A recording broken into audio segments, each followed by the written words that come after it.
एक तो ओवैसी साहब पहले कभी खुल के इतना बीआरएस के समर्थन में नहीं आते थे कि बीआरएस का कैंडिडेट कैसा भी उसको सपोर्ट करने के लिए अपील कर रहे हूँ। दूसरी बात ये है, जो जुबली हिल्स में उन्होंने टांग अड़ाया है अपना, उसका उनको बड़ा नुकसान हो रहा है, क्योंकि अजीजुद्दीन की एक अपनी ख्याति है, हैदराबाद में उनका बहुत ज़्यादा सम्मान है, और उनके खिलाफ जिस तरह इन्होंने पहली बार एक मुस्लिम प्रत्याशी को उतारा भी है, वो साथ में गली गली जाके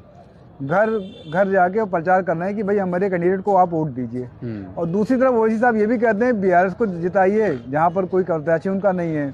तो वहाँ जुबली हिल्स में वो बीआरएस को जिताने की अपील कर सकते थे, लेकिन वहाँ उन्होंने एक मुस्लिम कैंडिडेट उतार के अजहरुद्दीन को जो हराने की कोशिश की है, बाकायदा खुलेआम बयान भी दे रहे हैं अजहरुद्दीन के खिलाफ, जबकि अजहरुद्दीन ने उसमें बड़ा एक चालाकी काम किया है। जो भूतपूर्व क्रिकेटर हैं उन्होंने बड़ा एक चाणक बुद्धि लगाई उन्होंने, कि उन्होंने उसके ओवैसी साहब के ऊपर कोई पलट के आरोप नहीं लगाया है, और ओवैसी साहब उसके खिलाफ लगातार बोल रहे हैं। इसका भी पब्लिक में तेलंगाना में गलत मैसेज जा रहा है ओवैसी साहब के लिए। तो ये चीज़ें जो हैं ओवैसी साहब के लिए उल्टी बैकफायर कर रही हैं। उसकी एक वजह ये भी हो सकती है, जो जहाँ तक मैं समझ पा रहा हूँ,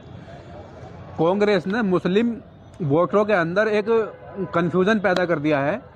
जो कांग्रेस का मकसद हो सकता है कि कांग्रेस ने ये समझाने की कोशिश की है कि देखिए ओवैसी साहब आपके पॉलिटिकल लीडर नहीं हैं, आपके जो पॉलिटिकल डीलर हैं, वो डीलर मतलब लीडर नहीं, आपके पॉलिटिकल डीलर हैं वो। क्योंकि जो बीआरएस वाला जो जुबली हिल्स से माहौल बना है उनके खिलाफ,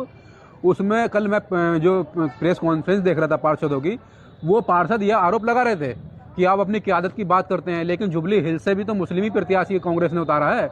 लेकिन आपको लगता है इसलिए है, जो पार्षद के बयान है कि कांग्रेस पार्टी ने तेलंगाना के अंदर एक मैसेज दिया है कि हम अगर सरकार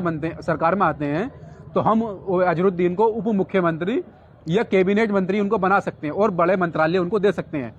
तो ओवैसी साहब को इसलिए लग रहा है वहाँ पे कि कहीं ना कहीं मेरी जो ज़मीन है हैदराबाद के अंदर वो खिसक जाएगी अगर अजहरुद्दीन को बड़ा पद मिल जाता है।